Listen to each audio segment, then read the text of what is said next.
Hey guys, welcome back to the channel Pooja Narang's physics classes. Sorry जो video late हो गई है, actually it is for nuclear physics PGT physics के लिए मैं लेक्चर्स अपलोड कर रही हूँ न्यूक्लियर फिजिक्स के। तो लेक्चर 2 एक्चुअली काफ़ी लेट हो गया है, बट डेफिनेटली इस 1 वीक के अंदर हम सारी की सारी न्यूक्लियर फिजिक्स पूरी करेंगे और जितने भी क्वेश्चन पॉसिबल हैं चंडीगढ़ वाले एग्जाम में या DSSB में या किसी भी और एग्जाम में, वो सब हम क्लियर करेंगे। सारी न्यूक्लियर फिजिक्स हम इस 1 वीक में कंप्लीट कर लेंगे। न्यूक्लियर फिजिक्स में जो इम्पोर्टेंट टॉपिक्स हम कर चुके थे, तो कुछ जो अब टॉपिक है हम नए करने वाले हैं। उसमें से फर्स्ट टॉपिक है that is nuclear size. Means nucleus का साइज कैसा होता है, size of nucleus. Okay, and not a well defined boundary. It means कि जो न्यूक्लियस है उसकी कोई वेल डिफाइंड बाउंड्री नहीं होती है और इसका जो साइज है वो एक्सपेरिमेंटली ऑब्जर्व्ड थिंग से हमने लिया है। And here experimentally it was observe that volume of the nucleus is directly proportional to mass number. Mass number is number of protons plus number of neutrons. All right, so volume is directly proportional to A. Now here nucleus was assumed to be spherical. तो इसको assume किया गया कि जो nucleus है वो कैसा है, स्फेरिकल है। तो उसके लिए वॉल्यूम क्या होगा, 4/3 pi R cube is directly proportional to A. Here 4/3 is constant, thus r cube means cube of radius is directly proportional to mass number and radius is directly proportional to a raised to power 1/3. Here when we remove this proportionality constant means जब इस proportionality constant को remove करते हैं तो यहाँ पे हमें एक constant of proportionality मिलता है r0. Alright, r0 a raised to power 1/3. तो यहाँ से एक इम्पोर्टेंट फॉर्मूला आ जाता है, इसका यूज बहुत सारे न्यूमेरिकल में भी होता है। It is r is equal to r0 a raise to power 1/3। Okay, r0 की वैल्यू होती है डिफरेंट केसेस में डिफरेंट होती है, बट इलेक्ट्रॉन का जब हम यूज करते हैं that it is 1.2 Fermi. Nucleus के साइज पे और इस फॉर्मूला पे बेस्ड हम कुछ न्यूमेरिकल्स करेंगे। उससे पहले हम आज के टॉपिक क्लियर कर लेते हैं। The second topic is nuclear density. Nuclear density means जो न्यूक्लियर मटेरियल है, प्रोटॉन्स एंड न्यूट्रॉन्स हैं, इनकी डेंसिटी कैसी होती है, न्यूक्लियस की डेंसिटी कैसी होती है। The formula of density is mass upon volume. It is the most general formula जो आपने ऑलरेडी बहुत बुक्स में 6th-7th क्लास से ही रीड कर लिया था। That is density is equal to mass per unit volume. तो यहाँ पे हमें एक और बात समझने की जरूरत है। Nuclear matter behaves like a liquid of constant density. जो न्यूक्लियर मैटर है वो डेंसिटी लिक्विड की तरह बिहेव करता है जिसकी डेंसिटी कांस्टेंट है। कांस्टेंट कैसे है ये आपको बाद में पता चलेगा, उससे पहले हम इसका एक फॉर्मूला डिराइव करते हैं, वहीं पे सब कुछ क्लियर हो जाएगा। Let A be the mass number and R be the radius of nucleus and M, what is M, average mass of a nucleon. यहाँ पे लाइक प्रोटॉन और न्यूट्रॉन का मास जो है वो बहुत आसपास होता है एक दूसरे के, तो हम क्या करते हैं, एवरेज मास ले लेते हैं। एंड तो मास ऑफ न्यूक्लियस क्या हो जाएगा हमारा, m मल्टीप्लाई ए। मीन्स एक न्यूक्लियन का मास कितना है, small m, number of nucleus total कितने हैं, a, that is mass number. तो टोटल मास ऑफ न्यूक्लियस कितना हो जाएगा, ma। Now volume of nucleus that is 4/3 pi r cube. Now we know r is equal to r0 a raise to power 1/3। Okay, तो मैं यहाँ value put कर देती हूँ वॉल्यूम में। v is equal to 4/3 pi r0 a raise to power 1/3। और जब हम इसका क्यूब करेंगे we will get 4/3 pi r0 cube a। All right, तो यहाँ पे क्या आ गया, वॉल्यूम की वैल्यू आ गई। तो अब हम मास की वैल्यू एंड वॉल्यूम की वैल्यू डेंसिटी में पुट करेंगे और यहाँ पे लिखेंगे rho nuclear is equal to mass क्या था, m a and the volume is 4/3 pi R note cube into A. यहाँ से हम देख सकते हैं ए से ए क्या हो गया, कैंसिल हो गया। जो डिवाइड में 3 है वो हम ऊपर लेके जा रहे हैं, तो यहाँ से क्या आ गया 3m/4 pi R note cube. तो ये हमारे पास आ गया न्यूक्लियर डेंसिटी का फॉर्मूला, रो न्यू, सॉरी यहाँ पे मैंने NU लिखा है, that is for nuclear physics, nuclear matter. Okay, now अब हम बात करते हैं कि इसकी जो डेंसिटी देखिए आप कितनी आई है, 3m/4 pi R note cube. तो इसके अंदर कहीं भी ए नहीं आया, ए नहीं आया means it is independent of mass number. It means here we can write a conclusion that nuclear density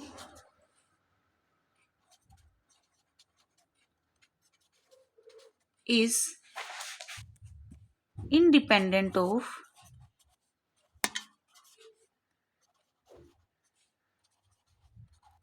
mass number. All right. अब जब हम न्यूक्लियर डेंसिटी के फॉर्मूला में रो इज इक्वल टू क्या था, ये 3m/4 pi R note cube, इस formula में सारी वैल्यूज पुट करेंगे, that is 3 multiply nuclear mass, average mass of a nucleon is 1.67 into 10⁻⁻⁻27 kg, okay, divided by 4 into 3.14 into 1.2 fermi cube, means 1.2 into 1.2 into 1.2। जब हमने सारी values put की तो हमारे पास आया एक quantity that is 2.30 into 10⁻17 kilogram पर मीटर क्यूब।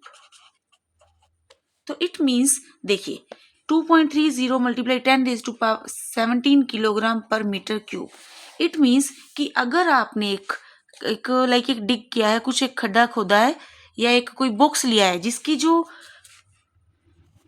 डायमेंशंस है 1 metre into 1 metre into 1 metre है, क्यूब ऐसा जिसकी डायमेंशंस 1 मीटर की हैं, मीन्स लेंथ ब्रेथ हाइट सब 1 मीटर है, साइड 1 मीटर है, तो उस केस में अगर मैं उस क्यूब में सारा का सारा न्यूक्लियर मैटर फिल कर दूं, means protons and nucleus fill कर दूं, तो उसके अंदर कितना वेट आ जाएगा 1 मीटर क्यूब के बॉक्स में, that is 2.30 into 10⁻17 kilograms. All right, तो ये एक बहुत ह्यूज अमाउंट है, बहुत ही हैवी होता है, उसकी डेंसिटी बहुत ज्यादा होती है।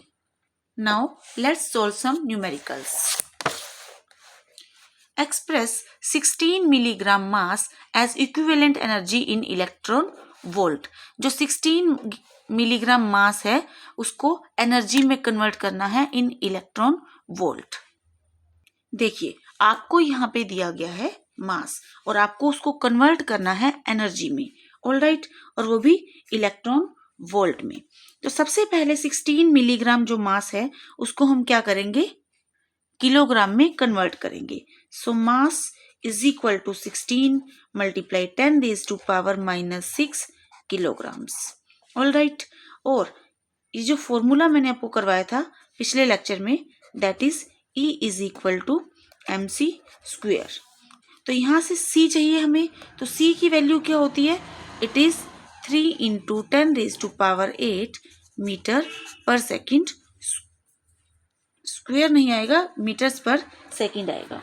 तो यहाँ पे मैं वैल्यूज पुट करती हूँ इस फॉर्मूला के अंदर, E is equal to mc² में, then we get 16 multiply 10⁻⁻6 multiply 3 into 10⁻8 square.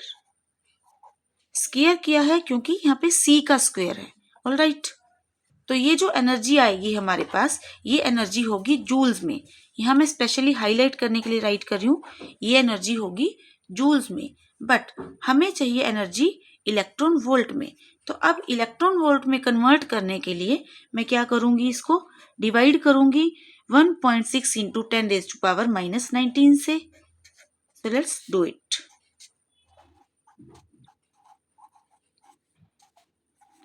divided by 1.6 into 10 raised to power minus 19. And when we solve it, we get 9 into 10 raised to power 30 electron volt. ये आ जाएगा आपका answer. और अगर आपको ये नहीं clear हुआ कि कैलकुलेशन कैसे हुई, मैं आपको बता देती हूँ। लाइक इट इज़ 1.6 हियर, तो इसको मैं 16/10 लिख सकती हूँ, राइट। यहाँ करते हैं solve. 16 into 10 raised to power, यहाँ करते हैं अलग से। क्या था हमारे पास?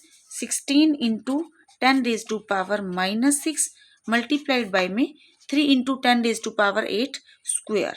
तो यहाँ से क्या करेंगे, 3 का स्क्वेयर क्या आ जाएगा हमारे पास?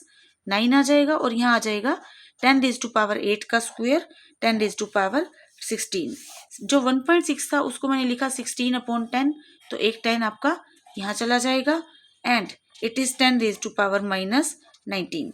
और यहाँ देखिए 16 से 16 कैंसिल हो गया। तो अब जब आपको सोल्व करना होगा 9 into 10 raised to power 30 अपने आप आ जाएगा।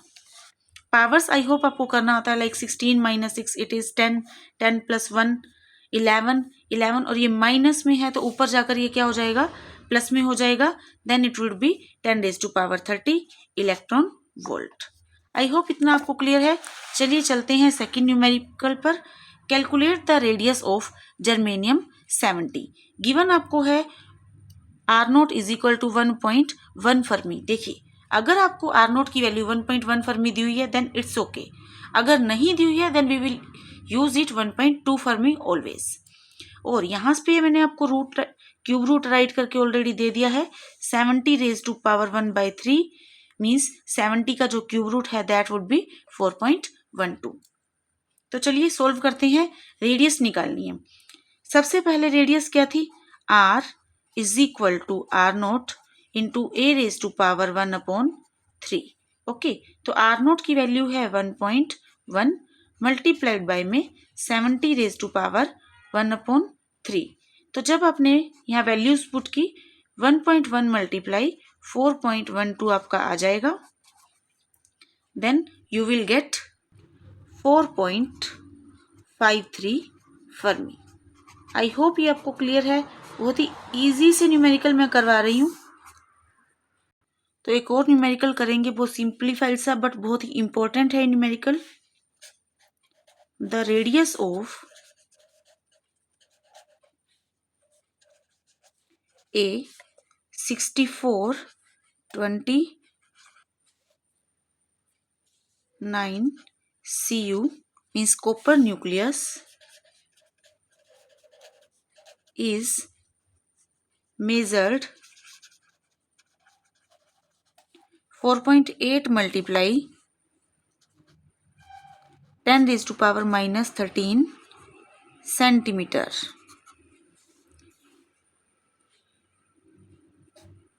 The radius of 2712 mg nucleus can be estimated to be।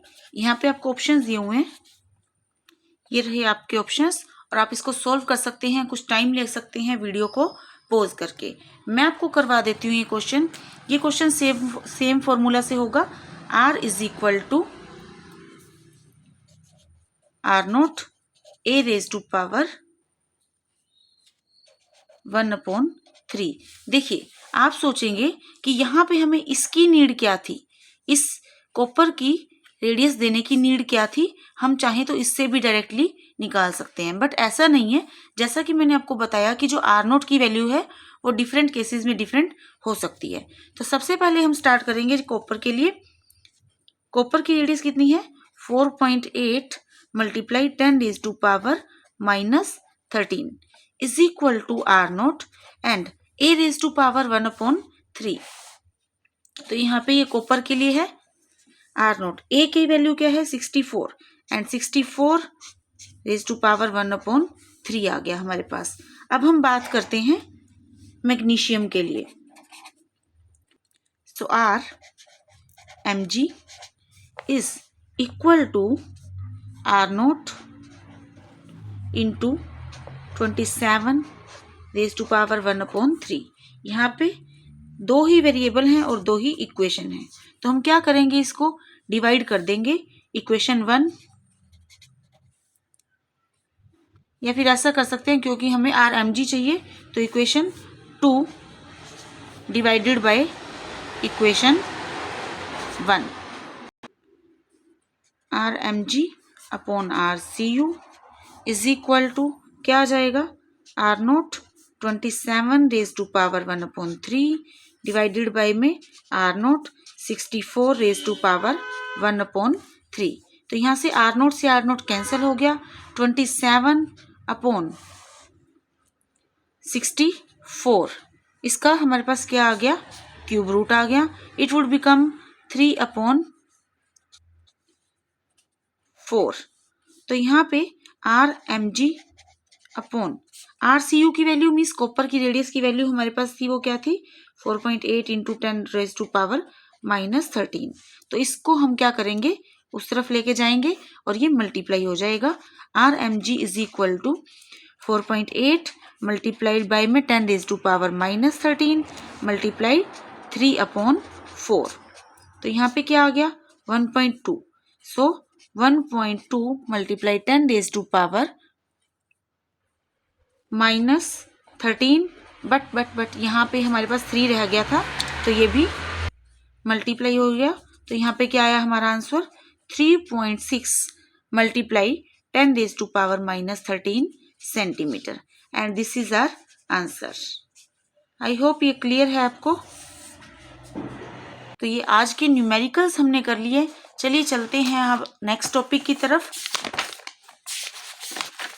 अब हम करने वाले हैं प्रॉपर्टीज ऑफ न्यूट्रॉन। न्यूट्रॉन हमने पहले भी पढ़ लिया था, बट स्टिल न्यूट्रॉन की जो कुछ प्रॉपर्टीज हैं उसको डिटेल में पढ़ना अभी बाकी है। तो हम सबसे पहले अब पढ़ेंगे properties of neutron. First of all, neutron is an elementary particle present in nucleus of every element except hydrogen. Means जो न्यूट्रॉन है वो क्या है, एक एलिमेंट्री पार्टिकल है and it is present in the nucleus of every element except hydrogen। means hydrogen में neutron नहीं होता, हाइड्रोजन के न्यूक्लियस में न्यूट्रॉन नहीं होता। सेकेंड प्रॉपर्टी है neutron has zero charge, means neutron is neutral, and mass of neutron is slightly greater than the mass of proton. इसके बाद आता है फ्री न्यूट्रॉन इज अनस्टेबल। एक जो फ्री न्यूट्रॉन है वो हमेशा कैसा होता है, अनस्टेबल होता है, एंड अगर ये फ्रीली मिल जाए हमें, फ्रीली एक्चुअली एग्जिस्ट ही नहीं करता, और अगर ये फ्री हो जाए न्यूक्लियस से then it decays into a proton and electron. तो ये एक प्रोटॉन और इलेक्ट्रॉन में टूट जाता है, और साथ में क्या रिलीज होता है, एंटी न्यूट्रिनो फॉर एनर्जी। तो इस रिएक्शन को हम ऐसे लिख सकते हैं, देखिए न्यूट्रॉन है 1 0, और ये किस में टूट जाएगा, हाइड्रोजन एटम में, means that is 1 proton only plus 1 electron में plus anti neutrino. Being neutral, neutrons do not interact with electrons, so they have low ionising power. Means क्योंकि जो न्यूट्रॉन है वो न्यूट्रल होता है तो वो इलेक्ट्रॉन्स के साथ इंटरेक्ट नहीं करता, और उनकी आयोनाइजिंग पावर कैसी होती है, लो होती है। Next is neutrons can easily penetrate heavy nuclei and induce nuclear reactions. जो न्यूट्रॉन्स हैं वो न्यूक्लियस को या हैवी न्यूक्लियस को इजीली पेनिट्रेट कर सकते हैं, मीन्स उसके अंदर घुस सकते हैं, एंड न्यूक्लियर रिएक्शंस को स्टार्ट कर सकते हैं, इंड्यूस कर सकते हैं। इन हैवियर न्यूक्लियई मीन्स जो हैवी न्यूक्लियस होते हैं उनके अंदर number of neutrons is more than the number of protons to maintain the stability of nucleus. Means जो हैवी न्यूक्लियस होते हैं उनके अंदर प्रोटॉन्स एक दूसरे को क्या करते हैं, रिपेल करते हैं। उनके अंदर बहुत ज़्यादा जब प्रोटॉन्स हो जाते हैं वो एक दूसरे को बहुत ज़्यादा रिपेल करते हैं। इन दैट केस उसको बैलेंस करने के लिए हमें ज़्यादा नंबर ऑफ न्यूट्रॉन्स चाहिए, तो उनके अंदर जो नंबर ऑफ न्यूट्रॉन्स होते हैं वो ज़्यादा होते हैं to maintain the stability of nucleus. अब हम बात करेंगे न्यूक्लियर फोर्स की। जो न्यूक्लियस चैप्टर है या न्यूक्लियर फिजिक्स है, उसमें हम बात कर रहे थे अब तक प्रोटॉन्स की, न्यूट्रॉन्स की, वो दोनों न्यूक्लियस में हैं, तो वो दोनों जो न्यूक्लियस में हैं क्लोज हैं एक दूसरे के। ओके, तो क्यों क्लोज हैं, कैसे बंधे हुए हैं? तो जो न्यूक्लियॉन्स हैं मींस प्रोटॉन्स और न्यूट्रॉन्स आपस में जिस फोर्स से बाइंड हैं उस फोर्स को कहा जाता है न्यूक्लियर फोर्स। न्यूक्लियर फोर्स की अगर हम डेफिनेशन की बात करें, then it is the strong attractive interactive force between nucleons is called nuclear force और स्ट्रॉन्ग इंटरेक्शन। ये जो फोर्स है जो न्यूक्लियस के बीच में काम करता है इसको हम नाम देते हैं nuclear force. Properties of nuclear force में क्या आता है? First of all it is the strongest force in nature. Nature में जो सबसे ज्यादा स्ट्रॉन्ग फोर्स है वो कैसा है, कौन सा है? Nuclear force. तो इसका जो रेशो है as compare to other forces, F G means gravitational force, F E ratio F N. अगर हम ये ले, E means electrostatic, okay, and n for nuclear forces, then it will become 1 ratio 10 raised to power 36 ratio 10 raised to power 38। Okay, तो ये जो forces हैं ये बहुत स्ट्रॉन्ग फोर्स हैं। And second property goes short range, means nuclear forces are very short range forces. Why? They act up to short distances. Means जब हमने nuclear का साइज पता लगाया then it was about fermi size, means 10 raise to power -15 metre. Okay, तो जो nuclear force हैं वो सिर्फ बहुत ही कम रेंज तक काम करते हैं, उनकी रेंज जनरली 2 से 3 फर्मी तक ही जाती है। ओके, तो next is variation with distance. Nuclear force हमेशा अट्रैक्टिव नहीं होते, वेरी करते हैं विद डिस्टेंस। कैसे वेरी करते हैं? देखिए, एक फिक्स्ड डिस्टेंस लेते हैं हम यहाँ पे R naught. Okay, R less than R naught, जब तक सेंटर से डिस्टेंस उस आर नोट से कम है, ओके, तो न्यूक्लियर फोर्स कैसे हो जाएंगे? रिपल्सिव। ऑलराइट, और जब उस आर नोट की बात करेंगे मीन्स इस आर नोट डिस्टेंस पे न्यूक्लियर फोर्स क्या हो जाएगा? 0, almost 0। Okay, and for R greater than R naught it will become attractive.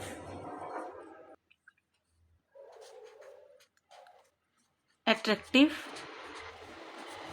Nuclear force. Okay, means ऐसा क्यों होता है? देखिए, मान लेते हैं न्यूक्लियस के अंदर जो न्यूक्लियस हैं वो हमेशा एक दूसरे को अट्रैक्ट करते रहते हैं, ठीक है? तो अगर वो एक दूसरे को हमेशा अट्रैक्ट करते रहेंगे इतने ही स्ट्रॉन्ग फोर्स से, तो क्या होएगा? एक टाइम पे आके वो जो न्यूक्लियस हैं, वो जो न्यूक्लियॉन्स हैं वो आपस में कोलैप्स कर जाएंगे, आपस में भिड़ जाएंगे, कोलिजन हो जाएगा, और जो न्यूक्लियस है वो क्या हो जाएगा? कोलैप्स कर जाएगा। न्यूक्लियस अगर कोलैप्स कर गया मीन्स एटम भी कोलैप्स कर जाएगा, एटम कोलैप्स कर जाएगा तो पूरी दुनिया ही एक तरह से कोलैप्स कर जाएगी। बट एक्सपेरिमेंटली वी नो कि वो कोलैप्स नहीं कर रहा है। इट मीन्स न्यूक्लियस जो है वो स्टेबल है। इट मीन्स जो एक न्यूक्लियर फोर्स है वो एक टाइम तक अट्रैक्टिव रहते हैं और उसके बाद वो क्या करते हैं? एक दूसरे को रिपेल करते हैं न्यूक्लियॉन्स। इस वजह से न्यूक्लियर फोर्स जो है 0.8 फर्मी की रेंज मानी जाती है, वहां पे मैक्सिमम होता है। उससे कम होगा तो रिपल्शन होनी स्टार्ट हो जाएगी, और उससे ज्यादा होगा तो वो क्या होगा? कम होना शुरू हो जाएगा, एंड आर नोट पे जाकर क्या हो जाएगा? 0 हो जाएगा। चलिए, इसके बाद नेक्स्ट प्रॉपर्टी है nuclear forces are charge independent. जो न्यूक्लियर फोर्सेस हैं वो चार्ज पे डिपेंड नहीं करते। तो जो न्यूक्लियर फोर्स है N N means neutron neutron के बीच में, प्रोटॉन प्रोटॉन के बीच में, एंड न्यूट्रॉन एंड प्रोटॉन दोनों के बीच में कैसे होंगे? सेम होंगे। Thus they are charge independent. Next it is non central. Nuclear forces जो है वो नॉन सेंट्रल फोर्सेस हैं। They do not act along the line joining their centers. Okay, these are tensor forces. जो अलग अलग direction में अलग अलग तरीके से काम करते हैं, और साथ में जो उनको जोड़ने वाली लाइन है उसके अलोंग एट काम नहीं करते हैं। All right, next is saturation effect. Nuclear forces जो हैं वो सैचुरेशन इफेक्ट शो करते हैं। इट मींस जो एक न्यूक्लियन है वो इंटरेक्ट करेगा only with its neighbouring nucleon. For example, यहाँ पे एक न्यूट्रॉन है, यहाँ पे एक प्रोटॉन है, यहाँ भी न्यूट्रॉन है, तो इसके बाद जो इसके नेबरिंग न्यूक्लियंस नहीं है उनके साथ ये इंटरेक्ट नहीं करेगा। इसका जो एक्सपेरिमेंटल फैक्ट है वो क्या है, जो कि हमें याद रखना है। एक्सपेरिमेंटल फैक्ट ये है, binding energy per nucleon is same for a wide range of numbers। Means जो बाइंडिंग एनर्जी पर न्यूक्लियन है वो लगभग बहुत सारे न्यूक्लियंस के लिए, बहुत सारे एटम्स के लिए सेम रहती है, बहुत सारे मास नंबर्स के लिए सेम रहती है, that is about 8। Okay, next topic है mass defect and packing fraction. वो हम करेंगे नेक्स्ट वीडियो में। नेक्स्ट वीडियो भी आपको जल्दी ही मिल जाएगी। Thank you so much for watching the video. Thank you.